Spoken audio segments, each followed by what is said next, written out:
Welcome back to Valks Valley. As you can see, if you're watching on video, that is not Brian. Brian is on vacation, so I had to tap in to the great Valkyries community to find someone to step in, and I did. Somebody who I've been following on X/Twitter for a little while now, and who's very smart about not only the WNBA and the Valkyries, but just about a lot of other sports. Conrado Pasqual, what is going on, my friend? Thank you for having me. No, I'm good. I'm good. We're recording this on Sunday, July 27. So we just actually, unfortunately, saw the Valks probably have their worst loss of the season. Actually, I don't think probably, definitely their worst loss in I their, think so. in their early franchise history. But all things considered, the weather's been great here in the Bay Area.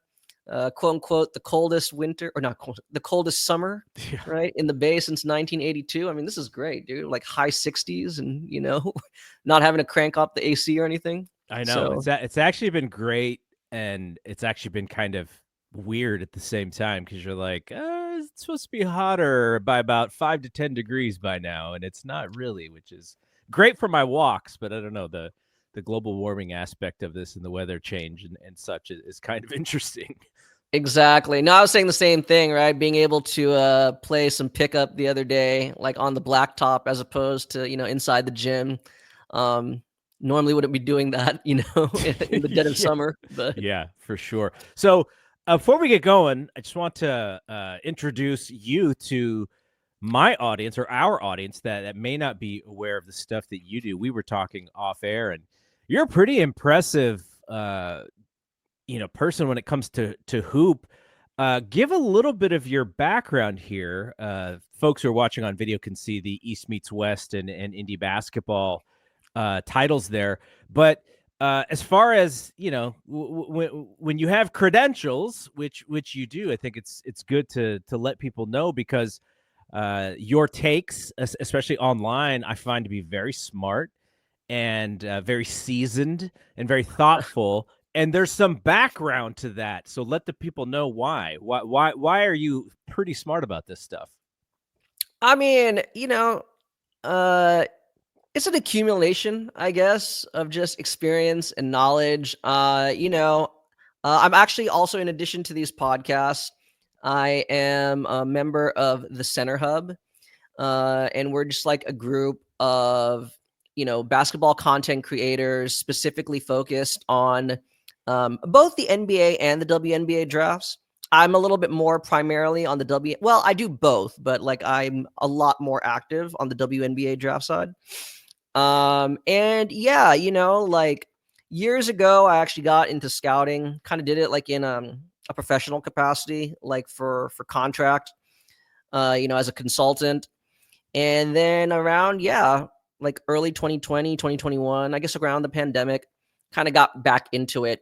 Really started to focus on it. And again, just as I think a lot of people that follow me on social media, these last couple WNBA draft cycles, I've been pretty active. And yeah, like I regularly put out like my draft boards, my big boards. I went 60 deep last draft cycle. To be honest, it could have been 80 deep, which is kind of like overkill for the WNBA. But, yeah, I think I'm glad that there is just a lot of attention and enthusiasm, that fans are becoming a lot more receptive and eager to learn more about these up and coming players. No, it's awesome. And Brian was really started to study this stuff a couple of years ago. And when I heard that we were going to get a team, which I'd been sort of hearing about this for years.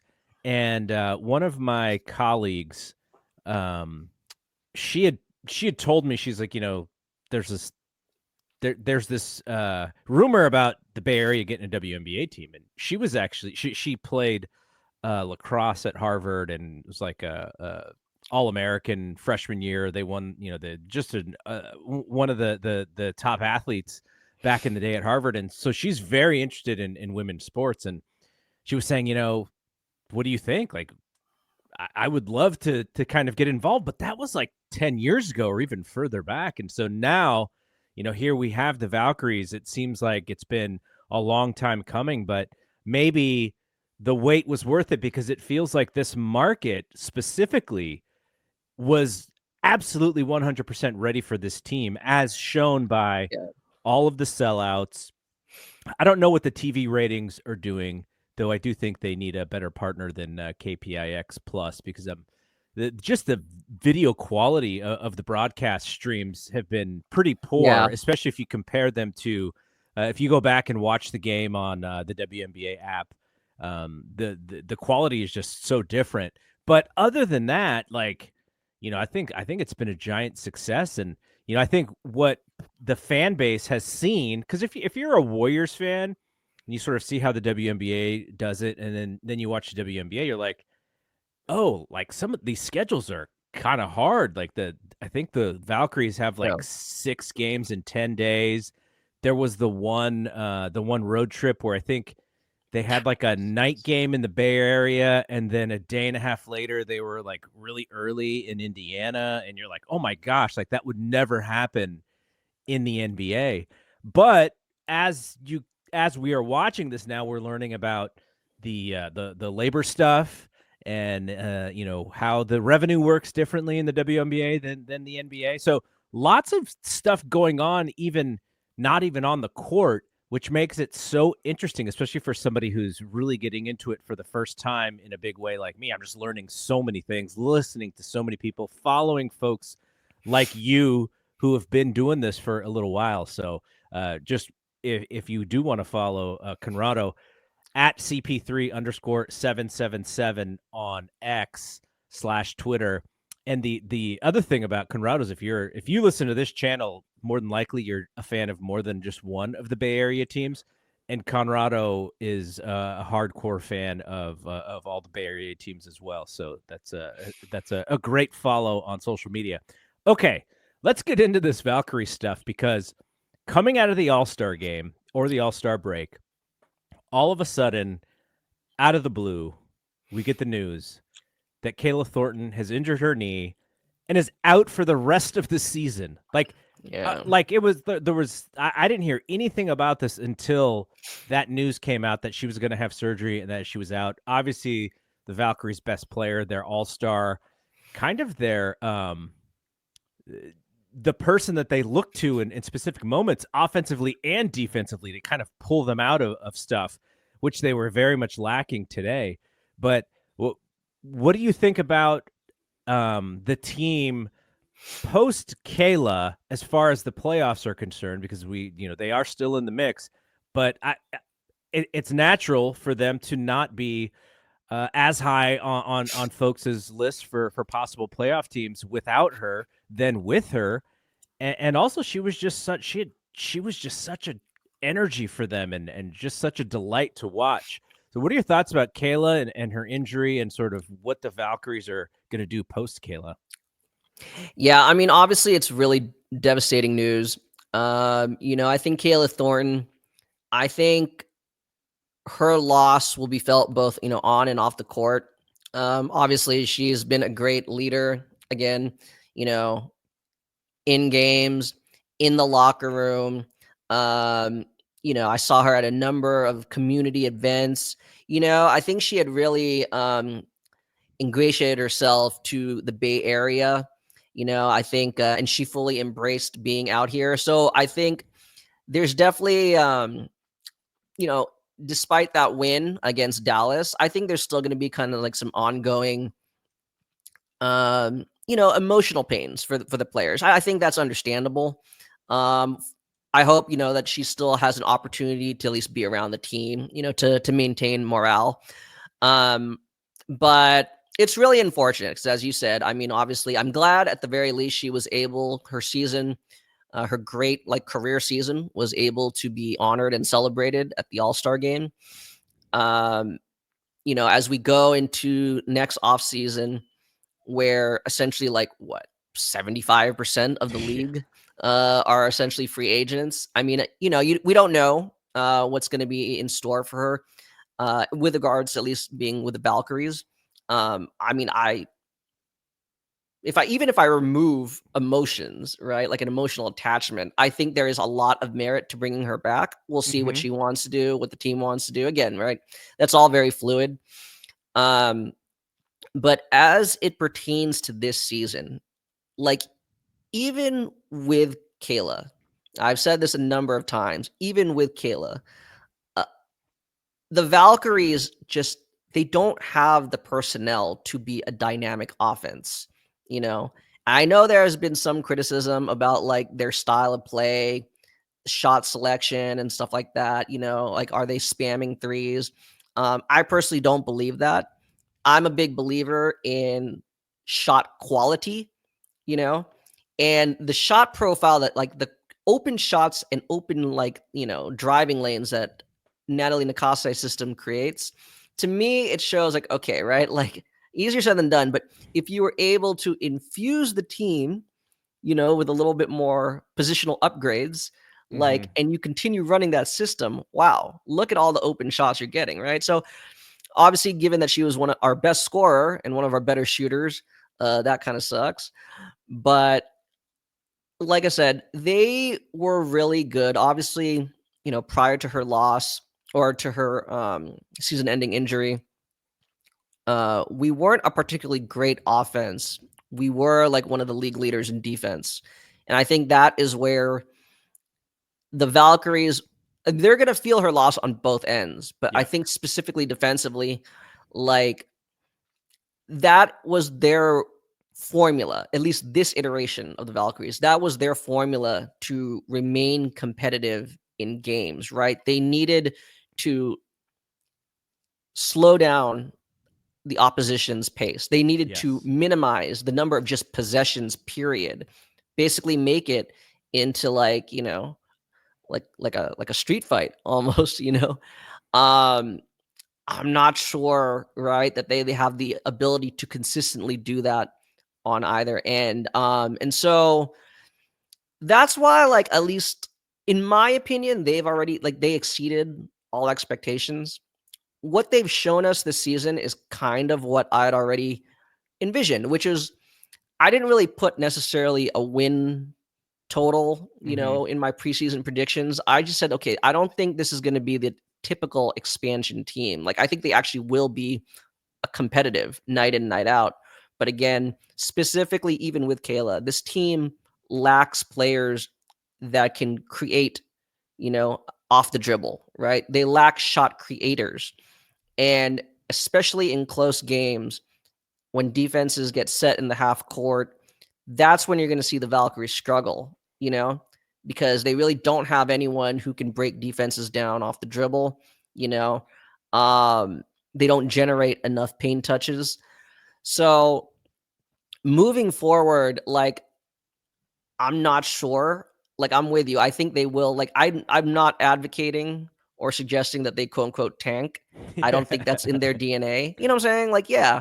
Um, I think you can just organically, like I think they may fall out of the playoff hunt, as this final 20 games. Mhm. But I think though, like I said, I think there's still a lot of benefit. It's an opportunity for the young players like Carla Late, Janelle Salon, uh, Caitlin Chen, Kate Martin, even Veronica Burton. I kind of group her in like the younger category, Right. Like I feel like several of those players will be back next season, so it's a good opportunity for them to get extended developmental reps. But again, does that culminate in a playoff appearance this year? I don't know. I'm just saying in general, I think, you know, uh, player development should be the priority from here on out. The standings as of right now, as of we're recording, as we know, the top 8 teams make the playoffs. The Valkyries have fallen behind the Aces, who I believe they were previously tied with.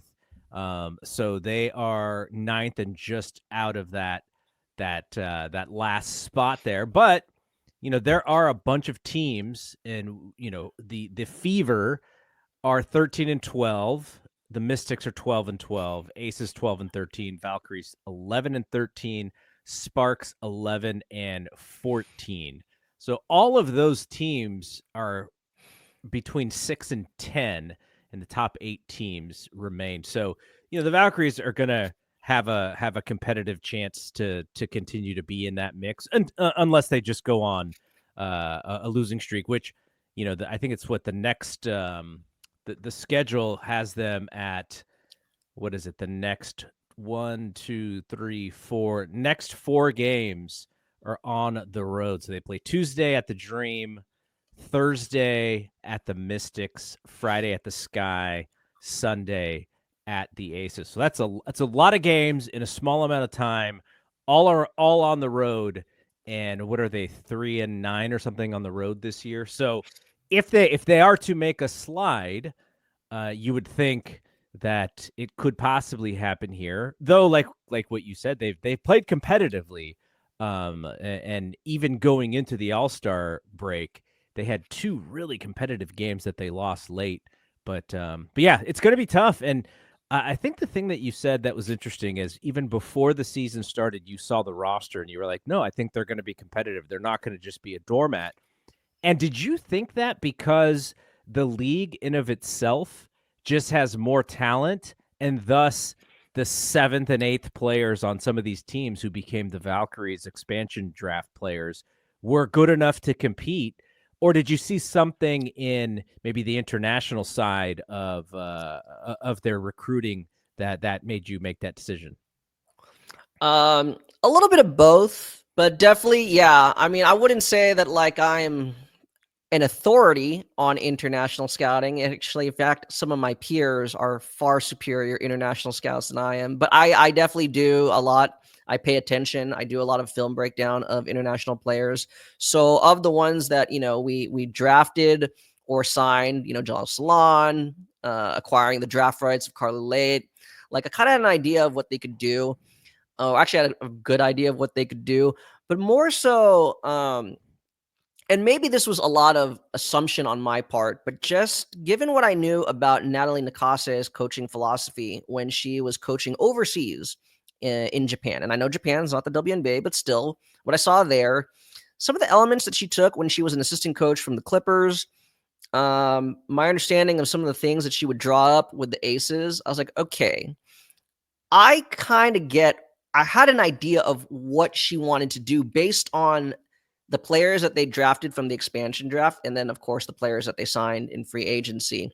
I saw a lot of, I envisioned a lot of off-ball screen manipulation to kind of shift the defense using their bigs.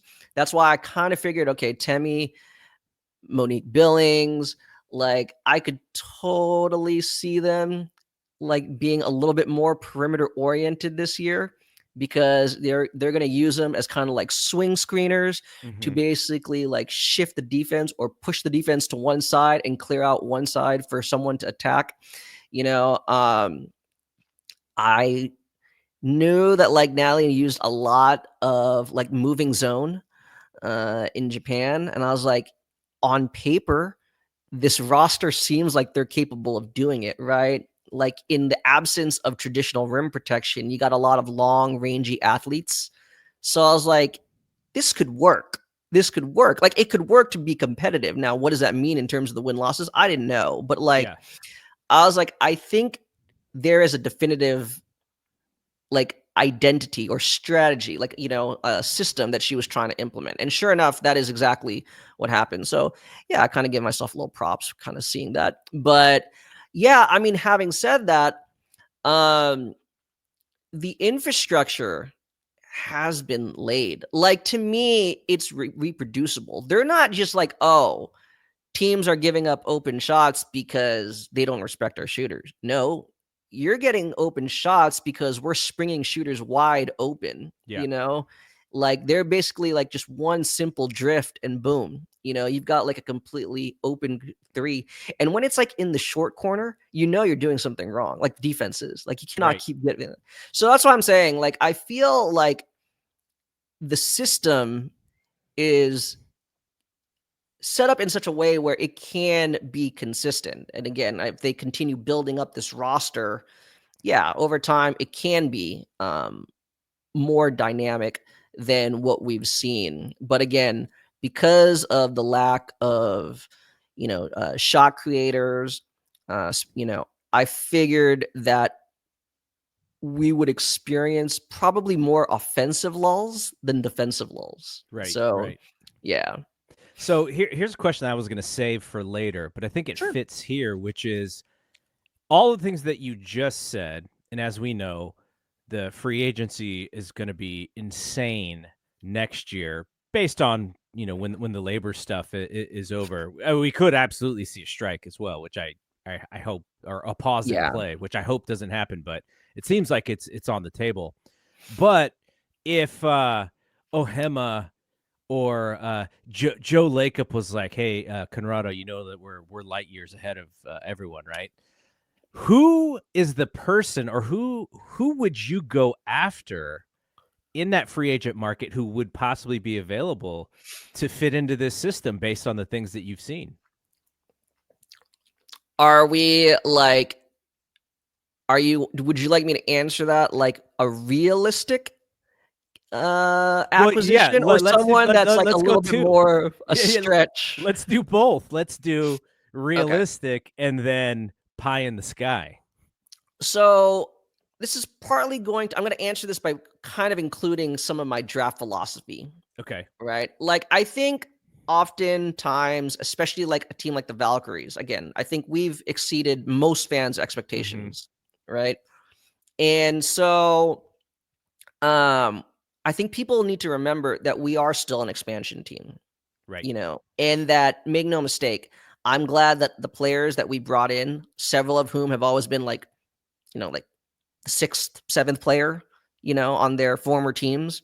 I'm glad that they got an opportunity to expand their skill set and show that they're capable of more. But having said that, I don't really believe anyone on our current roster is like a first or second option on a Right. championship team. Maybe a couple, like, Janelle could eventually emerge as like a high end second option. What Um, about you, Stay? Is so I she mean, yes, I actually do. I think that's TBD. I mean, I have her as like a very high end second option. I think she could be first option caliber. I know some people might disagree, but I don't know, man. I think like she's just such a dynamic playmaker, and has such a great all around floor game. But yeah, I mean, I'm with you. I think she can be, but I guess my point is we don't have anyone who's established, sure? you know, that you could say definitively is like, hey, right, this is like someone you could go to in the crunch. And obviously, right, this season we're seeing the effects of not having that type of player. Right. But the reason why I'm saying that is, someone's like, Conrad in the draft, should we be targeting a guard or a wing or a big? And for me, especially if you're drafting high, let's say like we fall out of the playoffs and we're more towards the lottery, or we're in the lottery, right? Whether that's 1 through 5. Like, my philosophy is always just best player available. Right. But especially for a team like this, like, no one here has cemented themselves as like they are the, preeminent option at that position. Like, I don't like it when people say like, "Oh, well, we have guards. We don't need to draft a guard." No, we have guards. We don't have a locked in franchise guard. At least not Right. yet. Make no mistake, I'm very high on Carla Late and all of them, but you know what I'm saying? Like, so in the same kind of line of thinking, when it comes to free agency, let's just say, for example, like, we knew it was reported that the Valkyries, him and Ian and Joleka, Natalie, they had conversations with Kelsey Plum last offseason, right? If for some reason Kelsey Plum does not want to go back to the Sparks and said, you know what, I would like to be a Valkyrie, like, I'm not going to turn her down. You know what I'm Yeah. saying? Absolutely. By the way, did you see her cameo in Happy Gilmore 2? So yes, I just watched it last night. It's funny how it's like, I mean, obviously we're WNBA fans, but like, Yeah. I wonder like how many people didn't know who that was. Like, oh, that's just a funny girl, right? Like, It in was my the favorite one because I was like, wait, she's in the movie. She and the old the announcer Vern Lundquist, who's like even like back before my day, like this dude was like, and they put Yeah. him in, and like you can tell like he's up there, but because he was in the first movie, those were my two favorites, was Vern and Yeah. Casey. But yeah, going back to it, like, I mean, obviously that's unlike the NBA. Well, no, actually, that's not right. Yeah, I mean, like, I think that I personally like the guards and wings in this upcoming draft class. Mm-hmm. So I guess that's just this has been a long way of saying that, like, I would probably first prioritize some bigs, some front court players. Um, I mean, I'd still want to bring back Ilyana Rupert, and if Temi and they have interest, cool. But I think we can continue to build the depth um, of the front court. One who I think is going to be a target for a lot of teams is Alana Smith. Mm. Again, I know we have Rupert, but Rupert, I think, does have the ability to be a good defensive stretch five. I'm not going to completely make any big assessment of her after 2 games. Having said that, I think she's played fairly well. But I think Alana Smith, again, just a very true stretch five, highly efficient, even in lower usage. You kind of want that if you have, someone who's if your point of attack is primarily from the backcourt or the wing, it's nice to have like a big who is just extremely efficient. In those same lines, again, this is more for like a high-end backup, but Jessica Shepard would be great too. So yes, I'm poaching from the Lynx. Now, okay, given it's Joe Lake up here that we're talking about, Right. The more I'm thinking about it, and you look at kind of like how everyone's saying, like, man, things are falling apart in Las Vegas. Yeah. Can he convince Asia Wilson to come? Because see, now, right, all of those sets, right, that you are drawing up makes a lot more sense now, right? If you had a true post presence. Because everyone's saying, like, oh, we need a post presence. We need an inside threat. I don't disagree. But I mean, like, there's only a handful of players who actually really command, like, who actually bring in gravity inside, by playing through the post, in no particular order, Asia, Nafisa Collier, Brianna Stewart, I only bring up Asia lately just because, and I don't think it's going to happen, but like, you just really see the ambiguity with Las Vegas's direction. It's like, I don't know. Can you at least take a meeting, right? Right. See if you can pitch her on that. But if not, again, I guess it would really depend what they do on the draft. Probably wouldn't be like spending a lot of money on backcourt help if they end up like drafting another guard, But in general, I really like players like Jackie Young. Not to just again pillage from the Aces, but those are the types of players. As you can see, right? Similar to the Warriors, right? Natalie likes to emphasize like connective passing. Sure. Right? Everyone is empowered to be, a playmaker. Not necessarily like on ball usage, but when the ball gets to you, right? It's not just necessarily like shoot or or pass. You're empowered to be able to dribble, pass, shoot. So I mean, those are the types of players I'd like. I see a lot of fans throw out like point guard help, but yes, it just depends which point guard we're talking about, But yeah, I mean, if we're really going like you're really shooting for the moon, those are the players I would target, especially like this is what's like really kind of bothered me. I think I've voiced a few times on social media. Like, I can understand that you're saying, hey, you're an expansion team. You can't just automatically get the number 1 pick. However, I don't know. in other sports leagues, the expansion team gets the number 1 pick. But the fact that they didn't even get an opportunity at lottery odds in their inaugural year, like you could have just given us like the 5th best odds. Right. Give us a shot, right? So if you're telling me we make the playoffs this year, we didn't tank. We did everything right. We actually respected the game. You're going to say that we don't get a lottery pick in 2 consecutive years in the first 2 years of our franchise's existence? That makes no sense. You know what I'm saying? So that's why I'm like, man, if we don't get an opportunity at a player that we believe, or if we don't get the opportunity to draft a player that we believe can be a franchise, like a franchise player, that's why I do believe Joe Lacob is going to really try to be aggressive to get one of these superstars to come to the Bay Area. Because I mean, like, it's just, you got to be able to work with the resources that we've been granted. So it's an interesting situation.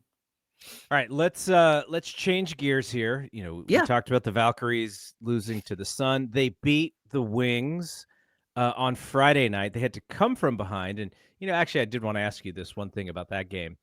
I felt that the game kind of switched when Dallas brought in the big center that they have, the 6'7" woman.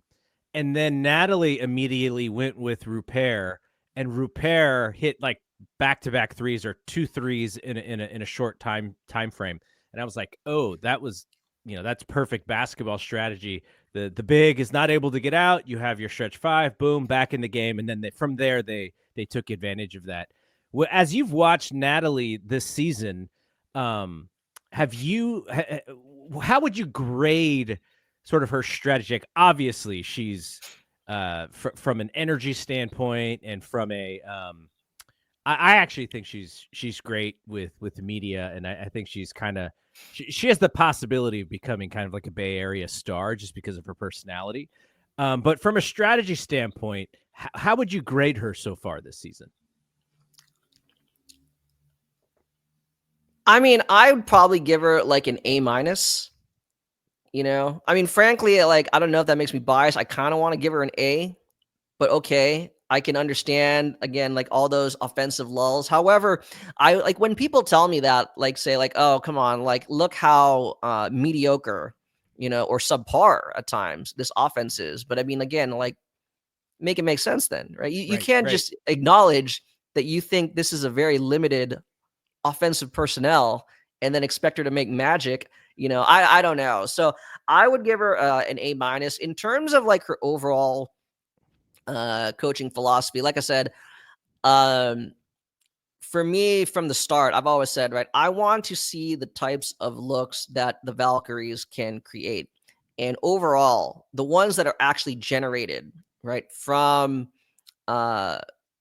you know, actual plays, not just things like going off script, you know, like, to me, they're impressive looks, you know, a lot of, like I said, kind of, and even playing to the strengths of their players, right? Like, I mean, Janelle Salon definitely can continue to grow as a player, but they take advantage of her isolation skills, of Tip's isolation skills. I like that she kind of, you know, some people say that Horns is outdated. I don't think it is, and she uses it really well. I like the double isolation sets, again, that she creates for her players to kind of put them, you know, in a position to give like, you know, 2 players, but in a position for one of them to pick who can actually attack the more favorable mismatch. That's kind of resulted in Janelle having a lot of cool hero shots, you know. Overall, you know, I don't think, in my opinion, I don't really find Natalie Nakase's coaching decisions to necessarily be inconsistent. I think earlier you referenced, like, kind of like, oh, you know, Kate Martin plays like 25, 30 minutes one night. She's a DNP the next. Like, Yeah, we were I talking about this understand off air. Yeah. Yeah, I understand, like, the optics of certain coaching decisions like that. However, like, I'm not saying it's necessarily right. I think, though, the rationale is what I'm trying to understand. Right. And in my opinion, the way I interpret it is, okay, so for example, that game against the Wings, you know, I think she kind of thought like, okay, like, yeah, we have 12 player rosters and we're already down like what, 2 players, right? KT and Monique Billings. But I mean, if you look at it, even like the best of the best, I'm not saying we're the best, but like the Lynx, the Liberty, when it comes down to it, like if it's a must win game or like, a game that they really want for like seeding purposes, Sandy Brondello, Cheryl Reeve, they'll just go with a 7-player rotation, maybe 8. You know what I'm saying? Is like, I can understand you're like, hey, we're shorthanded. Let's play as like, let's maximize the full extent of our roster. I get that. But at the same time, I think players, you need more than like 2-minute stints to actually build up a rhythm. So I can understand Natalie saying, hey, let's just go with these 7 or 8 players. Because that way, like they can actually play themselves into rhythm. And those 7 or 8 players are picked on who has the more favorable matchup. Because I agree, in the last one, I thought Cecilia Sandalicini had a more favorable matchup than, say, Kate Martin would. That's not to say like it was the right decision. I just say I understand it. So we'll see. Obviously, it's a result like anything, professional sports, it's a result oriented, business. But I can at least respect that thought process. It's to be determined like how effective it is. But as she said post game, 6 as you or no, and you reiterated 6 games and 10 nights, Yeah, it's right? insane. Like, yeah, like I'm not sure that there was anything more beneficial to giving like, Kate 5 minutes, Right. at the expense of what, taking minutes away from Carla and, who had it going. No, I Yeah, don't, that I that don't might think have so. been Right? Carla's best game. I thought she played very well. Yeah. All right, you have a ton of knowledge about the WNBA because you've been following it for a while. So I want to we're going to hit our around the WNBA segment, but then I want to circle back and we'll do like a quick. I want to get your like really quick questions on some Valkyrie stuff before we get you Sure. out of here. You've been so generous with your time on this Sunday for us. So let's hit the WNBA segment first here. All right, so the Liberty signed Emma Miesemann. And that is going to, you mentioned they could go 7 deep and just run people off the court. This is only going to help them signing Emma. Though I know Brianna Stewart had to leave Yeah. Saturday's game with a leg injury. The last thing I saw that was as far as like a serious injury. They don't think it's a serious injury, though. They're going to definitely take their time with her. They're not going to rush her back. But do you still think it is a Liberty and Lynx sort of finals to lose here? Are those the 2 best teams that you've seen this year? They are. They still are. They definitely still are. Obviously the Liberty, like for example, here, as you just said with Emma Meesman, like it's a lot different when she's coming in to be like, like an additional weapon, a high-end complementary piece. Whereas potentially right now, she may actually have to step in and serve a definitive role, off the jump, which is, I mean, she's more than capable of it. But I guess what I'm trying to say is, the Liberty, it says if like when one player comes back from injury, another's gone down. It's just kind of been the nature of their season. Yeah, Jonquel Jones. Jones was out. Yeah, now Brianna Stewart. Yara Sabali continues to be out. On paper, they're definitely one of the deepest, if not the deepest teams. And I was kind of talking to this with my co-host the other day. Like, I think at this point, I mean, would they like the number 1 seed? Sure, of course. But at this point, especially now that we're past the halfway point, I think just being as healthy as possible heading into the playoffs needs to be their priority. I think they should be able to hold on at least to the number 2 seed, but come playoff time, I would still definitely take them to be one of the teams likely to be back in the WNBA finals. As for the Lynx, I mean, obviously they have the best record. When they lose, it always seems to be like the same thing comes up, which is their lack of like a true point guard, which I guess is true, right? They have a lot of scoring guards, like combo guards, right? But again, when teams are capable of defending straight up, they don't need to switch, they don't need to trap, don't have to go into the zone. I think Lynx fans are saying like, okay, this is where like the lack of a true like playmaker or facilitator, or even a game manager hurts, right? Because now it's a lot different when Fee has to do that, right? As opposed to, again, right, being like someone who can just make like the right pass out of the short roll or stuff like that.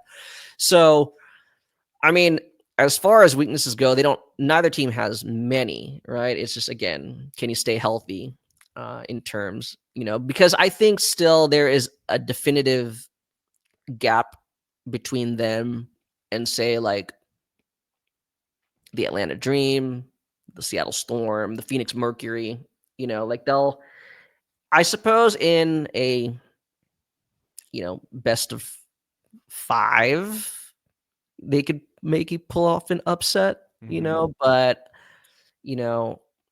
I don't know. I still think, yeah, they're a step above the rest. Out of those teams that you mentioned, or maybe even another team who could pull up an upset, who if there was a team to spoil that finals and knock one of those two teams out of the championship possibility, who do you think that is? Phoenix. Yeah, I would go with Phoenix, especially, I mean, I don't want it to just completely hinge on Kalea Copper, but that's just, me saying that is just how much respect I have her as a player, and I think that is the type of effect. Obviously, she's been battling injuries all year, but she's still playing well. But there are days where you can tell, okay, like she's like a step slow, Right. a step slower than her normal self. But again, same thing. They got to get, when Alyssa Thomas finally came back, Satu went down with an injury. Yeah. So they need to get them back, on all of them on the court together. But again, I think between the three of them, I mean, in terms of like actual, like 3-level, it's not even just 3-level scorers. You have like three-level playmakers, which I don't know. It's like a little catchphrase. I value more, right? When you can actually like create for yourself and others at all 3 levels, that just puts right defenses in a tizzy. And I think when they're on top of their game, they do that, And again, if you question like their depth, which actually I feel like Phoenix's depth has won them a lot of games this year, right? Right. Whether that's Lexi Held or Monica Koa-Makani, even Catherine Westbeld has had, some big games. I mean, I think that the playoff format where rotations tend to be more streamlined, like that favors them. Like, okay, we're only willing to go 7 deep. Ha ha ha. Like our 7 can match up with your 7. So there you go. Yeah, I think Phoenix. Atlanta, I like what they've done, but when they lose, you could tell it's always the same thing. Again, right? It's a lack of counters, which is kind of been like a common criticism of Carl Smesco, even when he was right at like Florida Atlantic, is that like times it can become a very all or nothing type of offense. So we'll see how they how they continue to play out the rest of the season. If they continue to add layers or if this is just kind of fine tuning what they've already been doing. All right, let's end this with some rapid fire question and answers. You don't have to think about these too much. Favorite Valkyries player to watch? Janelle Swan. Oh, okay. Interesting. Brian and I did this a couple weeks ago, and he went with Carla, and I went with Veronica Burton, and then Veronica Burton had probably 2 of her poorer games of the year, just in back-to-back games. Okay, I hope I didn't just jinx Janelle Salon, man. She's actually had like a nice little run here post All-Star break. Yeah, for sure. Favorite Valkyries game this year? Ooh, probably overtime versus the Sparks. Yeah. Because that was like the big comeback. And again, just like a lot of Kayla Thornton. No, right? Like you could make not even argument. I'm pretty sure I was thinking about it before we got on. Like KT probably won us at least 3 games with her fourth quarter heroics. Yep. Right. So of Yep. our 11 wins, right? Like, yeah, it's just sad. So That's the one game that I would circle if someone had said, I'm not a WNBA fan, but I'm kind of interested. What's the one game that I should go check out? Like, that's the game I would circle. Is I would say go watch that game, because that game had just about everything you would want to see in a basketball game. The defense, not fantastic, but that enabled both teams to score a lot of points. Okay. Out of the players who were formerly Valkyries, but because of the small roster were waived, who were you the saddest to see go?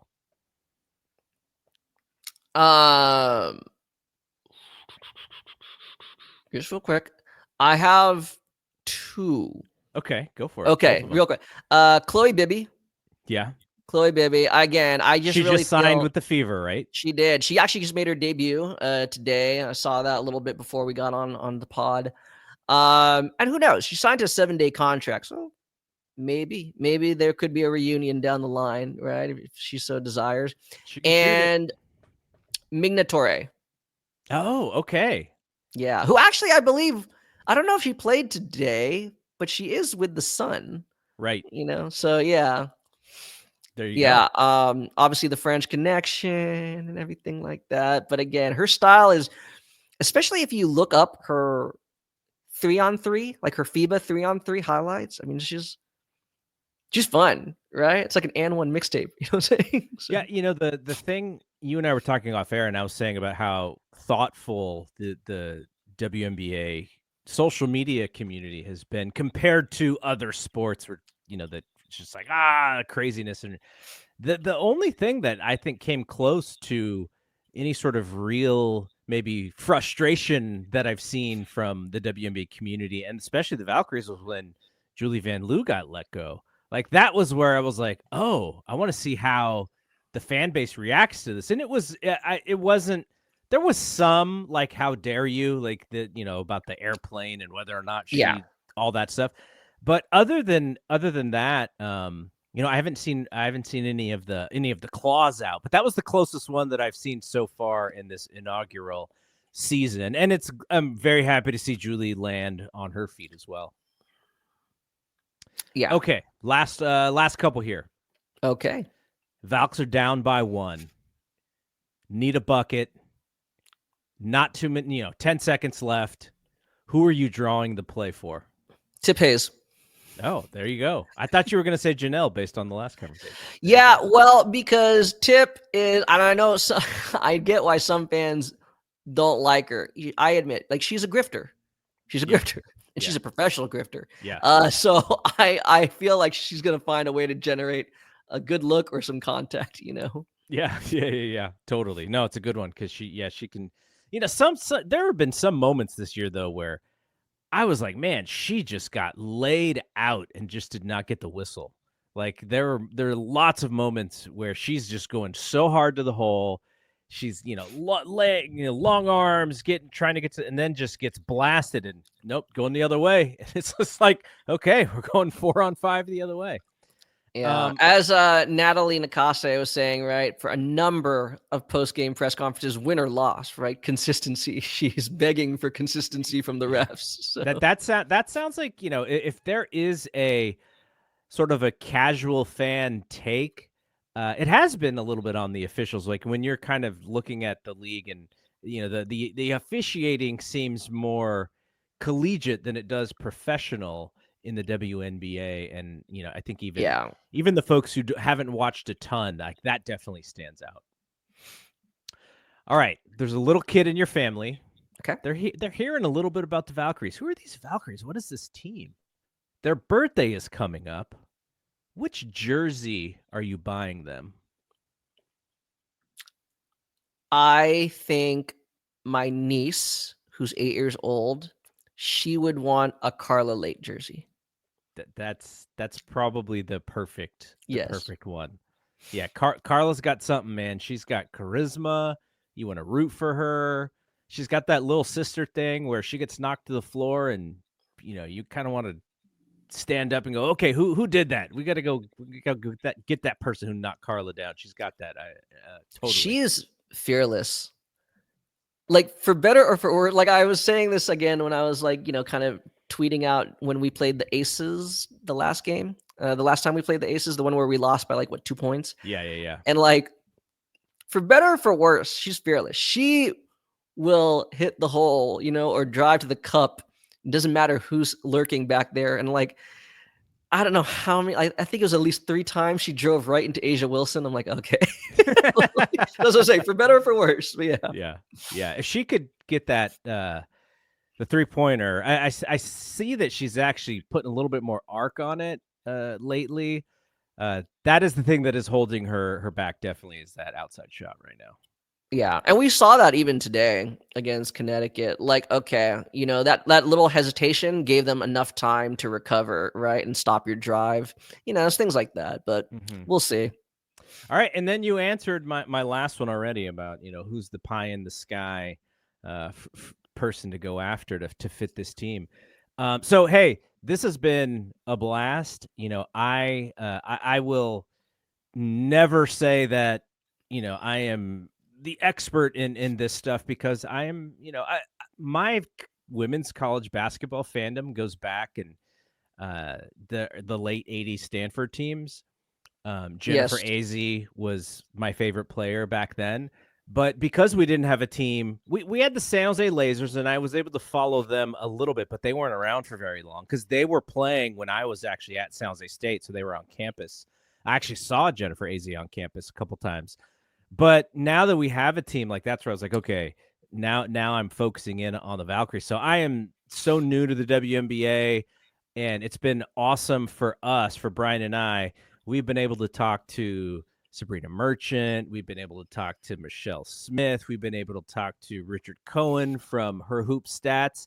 And I appreciate you coming on, because you absolutely have tremendous knowledge, and somebody who, I was very interested in just kind of, getting in your brain about women's basketball. So very much appreciate you coming in and helping us out here today. All right, folks, go check out Conrado again at CP3_777 on X and Twitter, and check out his content as well. And hopefully at some point, especially, I learned so much about you and the draft stuff. Would love to talk to you in our first real Valkyries off season, where we kind of know what's going on. Would be a blast. I would love to. I can talk draft for hours on end. You know what I'm saying? So yeah, you'll have to tell me to shut up. All right, that is it from here. So for Conrado, I am Double G. We will see you when we see you. Peace out.